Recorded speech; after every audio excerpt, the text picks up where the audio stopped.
Good evening all of you. कैसे हैं दोस्त? आज हम आपके बीच में जयशंकर प्रसाद की प्रमुख रचनाएं लाए हैं। और जयशंकर प्रसाद किस युग से ताल्लुक रखते थे, किससे संबंधित थे? छायावादी। तो कभी कभी एग्जाम में ये पूछा जाता है दोस्तों कि जयशंकर प्रसाद किस युग से, तो छायावादी युग। हिंदी का सबसे प्रचलित युग कौन सा माना जाता है? छायावादी युग। इसका कार्यकाल क्या था फ्रेंड्स? इसका द्विवेदी युग के बाद था। 1920 से लेकर 1930 तक क्या था आपका? ये छायावादी युग। इसमें 4 स्तंभों से मिलकर बना है। जयशंकर प्रसाद, महादेव वर्मा और आपके सूर्यकांत त्रिपाठी नारला और सुमित्रा नंदन पंत, इन चारों से मिलकर क्या बना है? छायावादी। उनमें सबसे अधिक श्रेय किसे दिया जाता है? जयशंकर प्रसाद। तो इनकी प्रमुख तमाम रचनाएं हैं जो एग्जाम में पूछे जाते हैं। जैसा कि आज हम आप तक जो है मैं एक कहानी के माध्यम से पहुंचाना चाहूंगा। अगर आप अच्छे से इसे फॉलो करेंगे तो शायद कभी जीवन में नहीं भूल पाएंगे इस रचनाओं को, और एग्जाम में बहुत ही सार्थक सिद्ध होगा आपके साथ में। तो दोस्तों, जयशंकर प्रसाद की प्रमुख रचनाएं, और मैं जहां तक बताना चाहूंगी कुल कितने हैं भैया, कुल कितने हैं बताना चाहेंगे कि कुल कितने हैं? 39। और इस युग में कितना है? छायावाद युग की प्रमुख रचनाएं। तो कभी कभी एग्जाम में ये पूछा जाता है छायावाद की प्रमुख रचनाएं। तो इसमें उर्वशी एक्चुअली इनकी भी है और दिनकर की भी है। अंतर इतना है, रामधारी सिंह दिनकर में इन्हें 1972 में उर्वशी मिला था। उर्वशी पे क्या मिला था? ज्ञानपीठ मिला था। 1972 में ज्ञानपीठ पुरस्कार मिला था उर्वशी पे, जबकि जयशंकर प्रसाद पे अभी कोई ऐसा अवार्ड नहीं मिला है। तो मैंने आज जो कहानी आपके बीच में बताना चाहिए है, कहानी ऐसा है गाइस कि मैं कहानी ये डिजाइन दिया हूं कि जयशंकर प्रसाद की रचना उर्वशी एक फीमेल है, एक महिला का नाम है। तो मैंने यहाँ परी के नाम से इसे संबोधित किया है। एक्चुअली ये परी है, और परी आप जानते हैं प्रेम की प्रतीक होती है, एक्चुअली सुंदर होती है, ब्यूटीफुल होती है।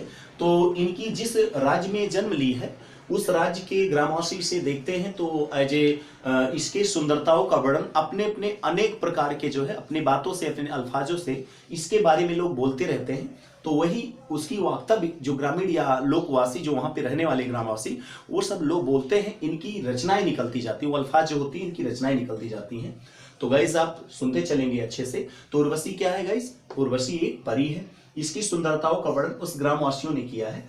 तो लोग इससे मिलना चाहते हैं, बात करना चाहते हैं, लेकिन नहीं मिल पाते हैं। तो जो मिलने की बात की गई तो एक जंगल टाइप का था, एक वन था, तो वहां वन मिलन नाम दिया गया, जहां मिलने को कहा गया। ऐसे जहां रहती थी इसका महल है, आप जानते होंगे सीनरी वगैरह एक झील या एक जंगल के साइड में होता है जो अच्छा अट्रैक्शन का केंद्र माना जाता है। तो वही चीजें यहाँ भी है। तो मिलन को क्या कहा गया? वन मिलन। तो लोग मिलने के लिए क्या कहते थे? वन मिलन। लोग उर्वशी से नहीं मिल पाते थे तो लोग क्या पसंद करने लगे? छाया। क्या पसंद करने लगे? छाया। और नहीं सुन पाते थे तो प्रतिध्वनि। क्या सुनने लगे?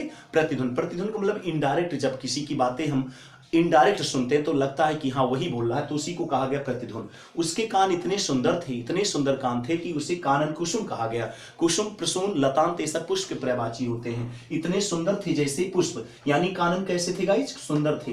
कानन कुसुम थे, फूल जैसे थे। और दूर से कैसा प्रतीत होता था? जैसे तितली, जैसे 2 तितली बैठी। तितली कितनी प्यारी अच्छी चीज होती है।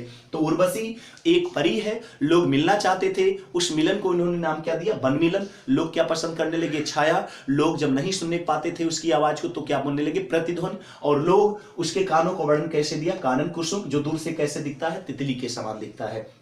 अगर ये परी है, एंजल है, तो कहां नहाएगी? खुले आकाशद्वीप में। खुले आकाशद्वीप में झरने के लहर से। खुले आकाशद्वीप झरना लहर, इनकी रचना क्या है? आकाशद्वीप झरना लहर। खुले आकाशद्वीप में झरने के लहर से नहाएगी। और झरना छायावाद का प्रथम कृत्य है। छायावाद का प्रथम कृत्य अगर पूछ ले तो क्या बोला जाता है? झरना बोला जाता है। तो उर्वशी कहां नहाएगी? आकाशद्वीप में झरने की लहर से।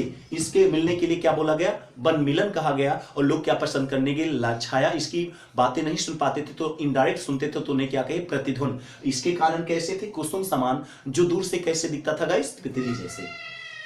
उसके बाद उर्वशी के राज्य का नाम क्या था? प्रेम राज्य। क्या था? प्रेम राज्य। प्रेम की प्रतीक कही जाती, इसलिए इसे क्या कहा जाता? प्रेम राज्य। इस राज्य की क्या कही जाती थी? राजश्री, रानी कही जाती थी। लोग इसके प्रेम के एक घूंट के प्यासे थे।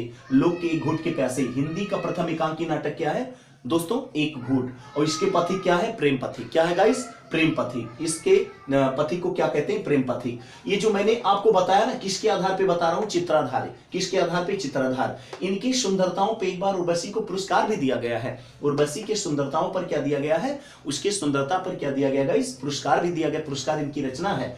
ये लोगों की मनोदशा किसके प्रति? उर्वशी के प्रति। किसके प्रति? उर्वशी के प्रति। लेकिन गाइस उर्वशी का सोच भी कुछ एक होता है, सबके जीवन में एक अपनी सोच होती है। उर्वशी कह रही है कि मेरे जो वर हो, मेरे जो आने वाले हस्बैंड हो या प्रेमी हो, मेरी भी एक इच्छा है, अभिलाषा है, कामना। कामना से क्या बना? कामायनी। जो मेरे वर हो वो कैसे हो? सम्राट, एज ए एम्परर हो, सम्राट। सबकी सोच यही होती है, एज ए एम्परर, सम्राट हो। सम्राट कैसे? लोगों ने पूछा व्हाट इज एम्परर, यानी सम्राट किसे कहते हो? तो इन्होंने एक नहीं कई गनाई कि महाराणा, महाराणा प्रताप जैसे, चंद्रगुप्त, अश्कनगुप्त, समुद्रगुप्त, अजातशत्रु, अशोक और अजातशत्रु। वो शत्रु जो जन्म इस धरती पर किसी का शत्रु ही न पैदा हो, उसका उसे कहते अजातशत्रु। ये सब नाटक है इनकी।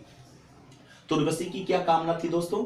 मेरे वर या प्रेमी कैसे हो? सम्राट। कैसे सम्राट हो? महाराणा प्रताप, चंद्रगुप्त, स्कंदगुप्त, समुद्रगुप्त, अशोक और अजातशत्रु जैसे। लोगों ने सुना, कहा कि अच्छी बात आपकी है, बहुत अच्छी आपने बात की है, लेकिन इस युग में ऐसे मिलना बहुत मुश्किल है। ऐसे लोग यहाँ पर नहीं है इस धरती पर। ऐसे अगर मिलते भी हैं तो आपको मिलेगा क्या? धोखा मिलेगा। क्या मिलेगा दोस्तों? धोखा मिलेगा। धोखा से आपके जीवन में आएगा क्या? आंधी आएगा। क्या आएगा दोस्तों? आंधी आएगा। आंधी किसका प्रतीक है? परलय का प्रतीक है। और आप पुस्तकालय, विद्यालय ना जाने की, शिक्षालय ना जाने की वजह से कहां जाने लगोगे? करुणालय में जाने लगोगी। आपको क्या मिलेगा? धोखा। धोखा से जीवन में आएगा आंधी।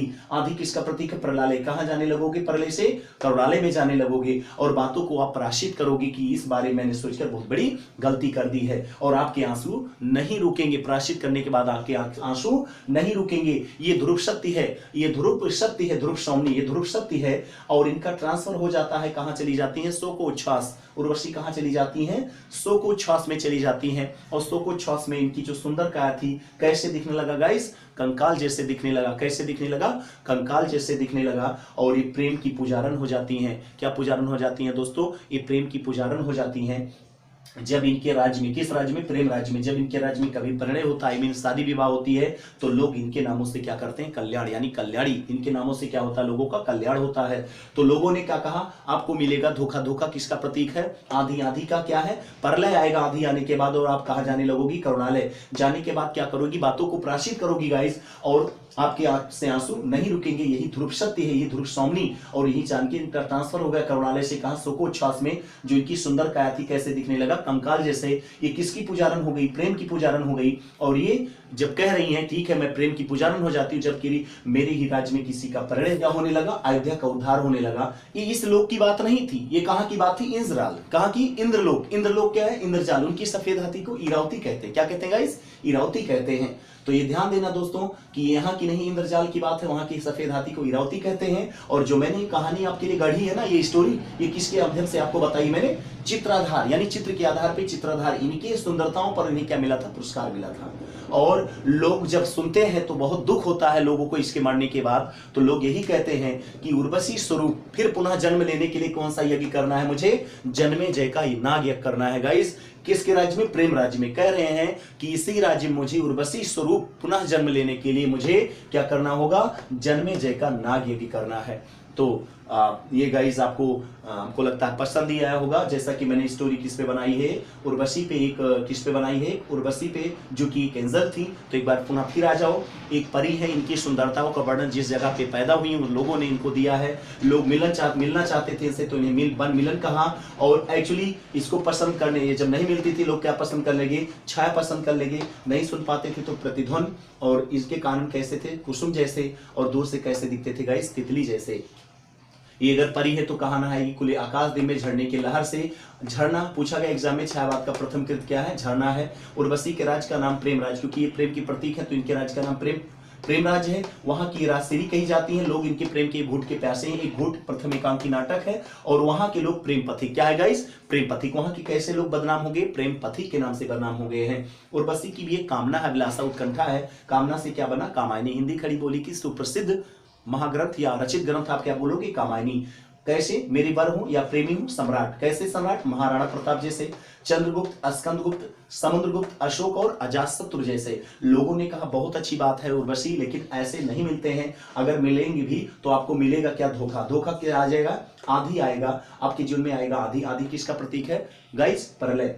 और आप कहाँ जाने लगोगी? करुणालय में। वहां जाने के बाद क्या करोगी? बातों को प्रायश्चित करोगी और आपके आंसू नहीं रुक पाएंगे और आप ध्रुव स्वामी यानी तो यही कहोगी ध्रुव शक्ति है, मैंने ऐसा सोचकर बहुत बड़ी गलती की, और इनकी ट्रांसफर हो जाएगी कहाँ? शोकोच्छ्वास। शोकोच्छ्वास में जाने के बाद उर्वशी का जो शरीर था, सुंदर काया था, वो कैसे दिखने लगा? कंकाल दिखने, अस्थिपंजर यानी कंकाल दिखने लगा। ये कहती है मैं प्रेम की पुजारन हो जाती हूँ। जब मेरे ग्राम में किसी का शादी प्रणय होगा तो लोगों का क्या होगा? कल्याण यानी कल्याणी होगा। और इन्हीं के नाम से इतना इनका प्रेम आगे बढ़ा कि इन्हीं के नाम से किसका उद्धार होने लगा? अयोध्या का उद्धार होने लगा। और जो मैंने ये चीज बताई है आपको दोस्तों, किसके आधार पे? चित्राधार के आधार पे। और उर्वशी आप जानती हो ये इनको इनकी सुंदरताओं पर क्या मिला था? पुरस्कार मिला था। और इनके सफेद हाथी को इंद्रजाल, और सॉरी किस लोग की बात है? इंद्र की, तो इंद्रजाल कहते हैं। और इनके सफेद हाथी को दोस्तों इरावती कहते हैं।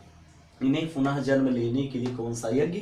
जन्मेजय का नाग यज्ञ कहा जाता है। तो मेरे माध्यम, मैं चाहता हूं इस स्टोरी के माध्यम से आप सभी को याद हो जाए दोस्तों। और मैंने ये जयशंकर प्रसाद की परम रचनाएं कुल कितने हैं? 39 रचनाएं आप तक पहुंचाने की प्रयास की है। मुझे उम्मीद है कि आपको बेहद पसंद आएगा। और इसे लाइक, कमेंट और ये जरूर कमेंट करके बताना कि कहाँ फॉल्ट हुआ या अच्छा लगा होगा तो भी, तो आप इस पे कमेंट करना। और इस वीडियो को शेयर जितना आप करोगे उतना ही फैलेगा ये। और चैनल पे अगर आप नए हैं तो आप सब्सक्राइब करना ना भूलें।